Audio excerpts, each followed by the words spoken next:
Bismillahirrahmanirrahim. Assalamualaikum warahmatullahi wabarakatuh. Perkenalkan, nama saya Firawati dari kelas Manajemen F 2019, jurusan Manajemen Fakultas Ekonomi Universitas Negeri Makassar. Kali ini saya akan membahas materi mengenai sifat analisis regresi. Pertama-tama akan membahas mengenai asal sejarah istilah regresi. Istilah regresi diperkenalkan oleh Francis Galton.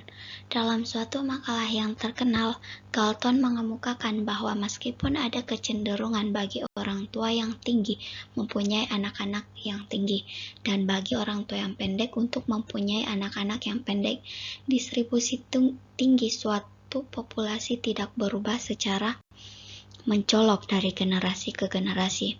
Penjelasannya adalah bahwa ada kecenderungan bagi rata-rata tinggi anak-anak dengan orang tua yang mempunyai tinggi tertentu untuk bergerak atau mundur ke arah tinggi rata-rata seluruh populasi. Kemudian untuk interpretasi modern tentang regresi.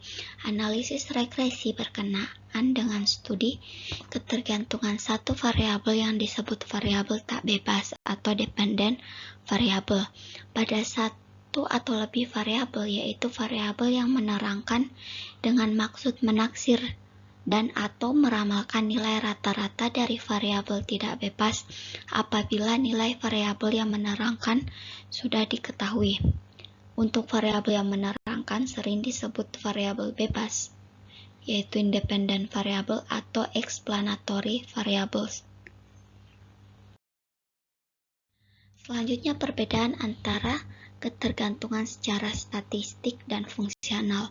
Untuk ketergantungan statistik, hubungan antar variabel secara statistik berkenaan dengan variabel yang random atau variabel yang stokastik, yaitu variabel yang mempunyai distribusi probabilitas. Nah, untuk ketergantungan fungsional, di dalam hubungan fungsional atau functional relationship, variabelnya tidak acak atau non-random. Untuk sifat-sifat regresi itu ada 3.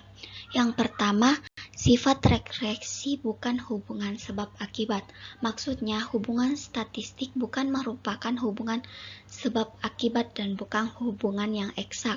Artinya, jika nilai X diketahui sekian, maka nilai Y tidak harus sekian. Tetapi kita katakan rata-rata Y akan mencapai sekian. Sifat yang kedua yaitu konsep fungsi regresi populasi.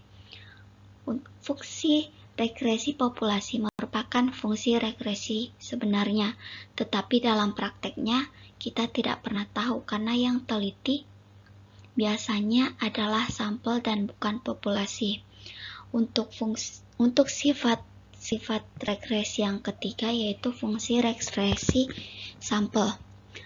Fungsi regresi populasi merupakan fungsi regresi yang sebenarnya. Nah, dengan demikian, yang kita analisis adalah fungsi regresi sampel sebagai perkiraan fungsi regresi populasi. Dalam hal ini, maka regresi sampel merupakan pendekatan atau approximation garis regresi sebenarnya. Maka peran pengambilan sampel yang mewakili populasi menjadi penting. Selanjutnya, perbedaan antara analisis dan regresi. Analisis korelasi tujuan utamanya adalah untuk mengukur kuat atau derajat hubungan linear antara dua variabel, sedangkan regresi tujuan utamanya untuk menaksir atau meramalkan nilai rata-rata satu variabel atas dasar nilai yang tetap variabel-variabel lain. Teknik regresi dan korelasi mempunyai beberapa perbedaan yang mendasar.